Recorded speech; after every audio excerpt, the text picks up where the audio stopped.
आइए आज हम भारतीय संविधान के भाग एक को विस्तार से समझते हैं। भारतीय संविधान में भाग एक जो है संघ और उसका राज्य क्षेत्र को दर्शाता है।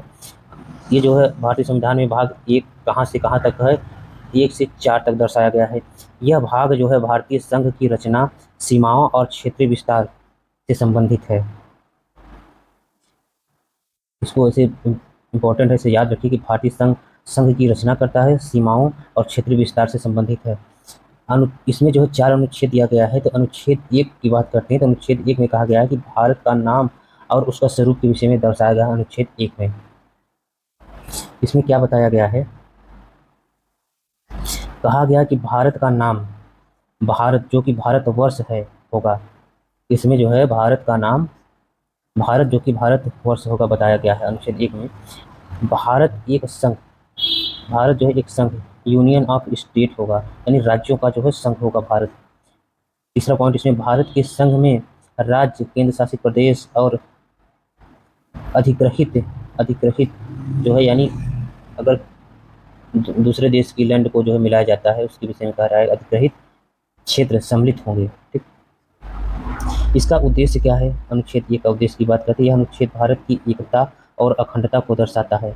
भारत को संघ कहना इसलिए उपयुक्त है क्योंकि इसमें राज्य अलग होकर निकल नहीं सकते जैसे अमेरिका में होता है। आगे हम देखते हैं इसी भाग का अनुच्छेद 2, भाग 1 का अनुच्छेद 2। इसमें बताया गया है कि नए राज्यों की स्थापना और समावेशन।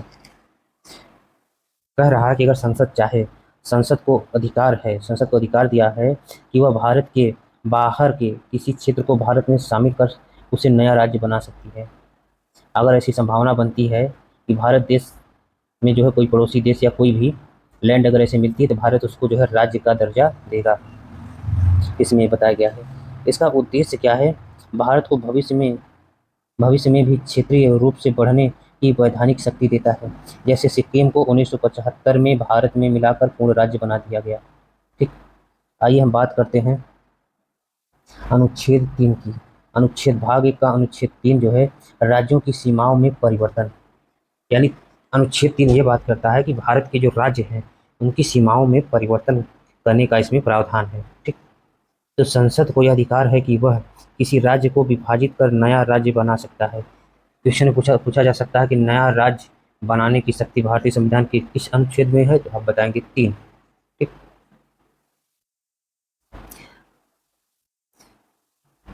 आगे है दो या अधिक राज्यों को मिलाकर एक राज्य बना सकती है। ये प्रावधान अनुच्छेद के 3 के अंतर्गत किसी राज्य की सीमा बदल सकती है। राज्य में सीमा परिवर्तन करने का आर्टिकल 3 के अंतर्गत आएगा। किसी राज्य का नाम बदल सकती है, किसी राज्य का नाम बदलना जो है आर्टिकल भाग 1 के अंतर्गत आर्टिकल 3 के अंतर्गत आएगा।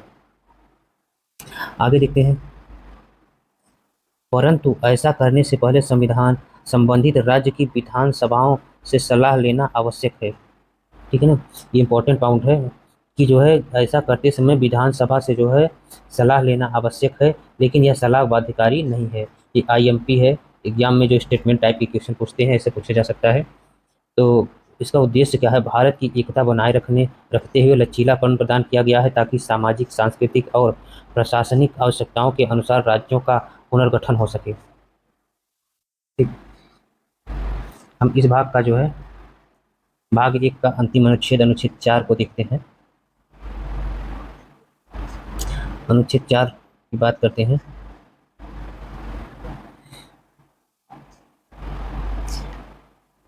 अनुच्छेद 4 में संशोधन नहीं माना जाएगा। ठीक, संशोधन नहीं माना जाएगा कि भारतीय संविधान में प्रावधान है कि भारतीय संविधान में जो संशोधन होता है तो आर्टिकल जो है 368 के अंतर्गत होता है। ठीक है, तो अगर तो वही इस सब में बताया गया है कि अगर अनुच्छेद भारतीय संविधान के भाग 1 में अनुच्छेद 2 और 3 में जो प्रावधान दिए गए हैं इसके अंतर्गत बनाए गए किसी कानून को संविधान में संशोधन नहीं माना जाएगा। इसमें संविधान संशोधन करने की जरूरत नहीं है, इसीलिए 368 आर्टिकल अनुच्छेद 368 जो है संविधान संशोधन प्रक्रिया के अधीन नहीं आता है। इसका उद्देश्य क्या है, राज्यों की सीमाओं में बदलाव को सरल और शीघ्रता से प्रभावी बनाना। आगे हम बात करते हैं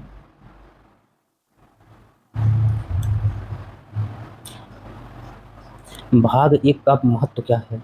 भाग एक के बारे में इसकी इम्पोर्टेंस के विषय में बात करते हैं तो भारत को एक अविभाज्य संघ के रूप में स्थापित करता है। राज्यों और केंद्र शासित प्रदेशों की संवैधानिक पहचान देता है।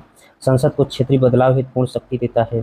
भारत की एकता, अखंडता और प्रशासनिक लचीलापन को बनाए रखता है। आगे हम देखते हैं उदाहरण आधारित तथ्य। उदाहरण आधारित तथ्य में देखते हैं इसमें जो है भाग 1 से लेकर 4 तक जो है जो प्रावधान दिए गए हैं उसके आधार पर क्या क्या चीज़ें हुई वो आपको दर्शाया गया है। तो 1956 में बात करते हैं, 1956 में राज्य पुनर्गठन अधिनियम अधिनियमित किया गया। भाषाई आधार पर राज्यों का गठन किया गया। ठीक है, 1956 में जो है ये प्रावधान फिर से किया गया। 2000 बात करते हैं, 2000 में उत्तराखंड, झारखंड और छत्तीसगढ़ का निर्माण हुआ। और 2014 में बात करते हैं, तेलंगाना जो है आंध्र प्रदेश से अलग होकर राज्य बना। 2000 अनुच्छेद जो है भाग 1 के अंतर्गत जो है 2019 में जो है जम्मू कश्मीर और लद्दाख को केंद्र शासित प्रदेश में बदला गया। ठीक है ना। इस तरीके से जो परिवर्तन हुए वो हमारे भारतीय संविधान के भाग 1 और भाग 1 आर्टिकल जो है आपका 1 से 4 तक जो दिया गया है, इन सब में जो है इन सब के कारण इन सब में चेंजेस हुए, परिवर्तन हुए। ठीक, तो इतना ही इसमें हम समझे हैं। आइए आज हम देखते हैं कि भाग 1 से MCQ टाइप क्वेश्चन जो है कैसे बन सकते हैं।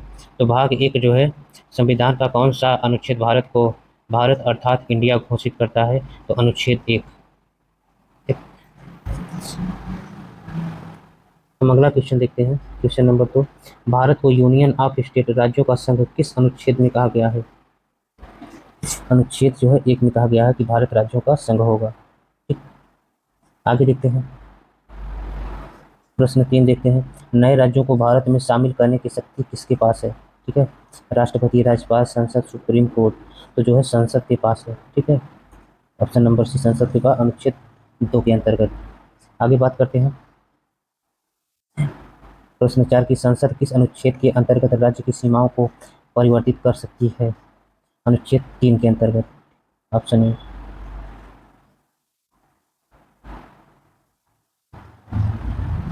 आगे देखते हैं अनुच्छेद 3 के अंतर्गत राज्य के पुनर्गठन से पूर्व किसकी राय ली जाती है?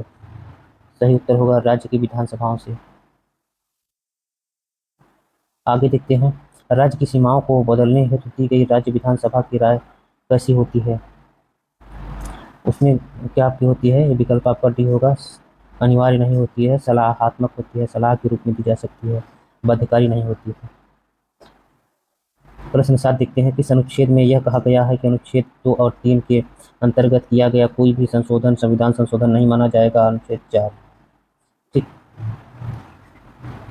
आगे देखते हैं, कह रहा है कि किस वर्ष सिक्किम को भारत का पूर्ण राज्य मिला? 1975। ठीक, 1975 सही है।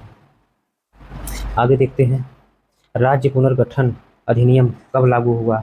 राज्य पुनर्गठन अधिनियम जो है 1956 में, ऑप्शन सी। आगे देखते हैं जम्मू कश्मीर को केंद्र शासित प्रदेश कब बनाया गया? 2019 में, ऑप्शन नंबर सी। आगे देखते हैं भारत में सबसे नया राज्य कौन सा बना है? तेलंगाना, 2014 में। ठीक, उत्तराखंड कब बना था? 2000 में। आगे बात करते हैं